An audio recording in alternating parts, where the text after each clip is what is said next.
આકાશવાણી ભુજ સમાચાર પરેશ મારું વાંચે છે। નમસ્કાર। કચ્છ જિલ્લામાં આજે મેઘરાજાએ મન મૂકીને હેત વરસાવ્યું છે। જિલ્લાના ગ્રામ્ય અને શહેરી વિસ્તારોમાં સવારથી જ સાર્વત્રિક વરસાદી માહોલ જામ્યો છે। જિલ્લા કંટ્રોલ રૂમ પાસેથી મળેલી વિગત અનુસાર આજે સવારે 6 વાગ્યાથી સાંજના 6 વાગ્યા સુધીના સમયગાળા દરમિયાન કચ્છના કુલ 10 પૈકી 9 તાલુકાઓમાં મેઘાવી માહોલ રહ્યો હતો, જેમાં સૌથી વધુ 58 મિલીમીટર વરસાદ મુન્દ્રા તાલુકામાં ખાબક્યો છે। તાલુકાવાર આંકડાઓ પર નજર કરીએ તો ભુજમાં 50 મિલીમીટર, નખત્રાણામાં 43, અંજારમાં 21, ગાંધીધામમાં 19, માંડવીમાં 17, ભચાઉમાં 10 અને અબડાસામાં 2 મિલીમીટર વરસાદ નોંધાયો છે। આ સાર્વત્રિક વરસાદના પગલે ચાલુ મોસમનો કુલ વરસાદ 1305 મિલીમીટર એટલે કે 51.37 ઇંચ થઈ ગયો છે। ચાલુ સિઝનમાં મોસમની અત્યાર સુધીમાં સૌથી વધુ 351 મિલીમીટર વરસાદ રાપર તાલુકામાં નોંધાયો છે। આજે સવારથી પડી રહેલા વરસાદના કારણે લોકોમાં ખુશીનો માહોલ જોવા મળી રહ્યો છે।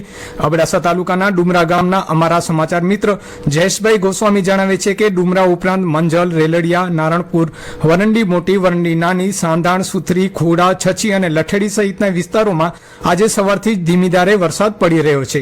લાંબા સમયથી રાહ જોઈ રહેલા ખેડૂતોમાં ભારે ખુશી જોવા મળી રહી છે। આ વરસાદ કાચું સોનું સાબિત થશે તેવું ખેડૂતો જણાવી રહ્યા છે।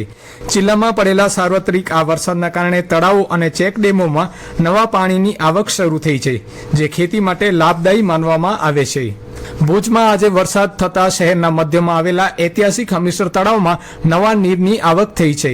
તળાવમાં પાણી આવવાની ખુશીમાં નજારો જોવા માટે મોટી સંખ્યામાં લોકો ઉમટી પડ્યા હતા। ભારે ભીડને ધ્યાનમાં રાખીને સુરક્ષા અને વ્યવસ્થા જાળવવા માટે પોલીસ દ્વારા ચુસ્ત બંદોબસ્ત ગોઠવવામાં આવ્યો હતો।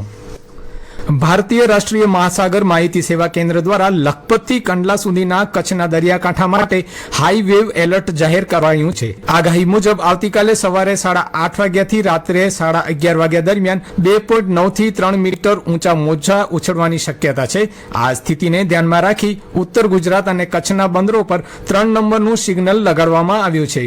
દરિયાકાંઠાના વિસ્તારોમાં પવનની ગતિ 25 થી 35 નોટ્સ રહેવાની, ગાજવીજ સાથે વરસાદ પડવાની અને દરિયો વેરી રફ રહેવાની સંભાવના છે।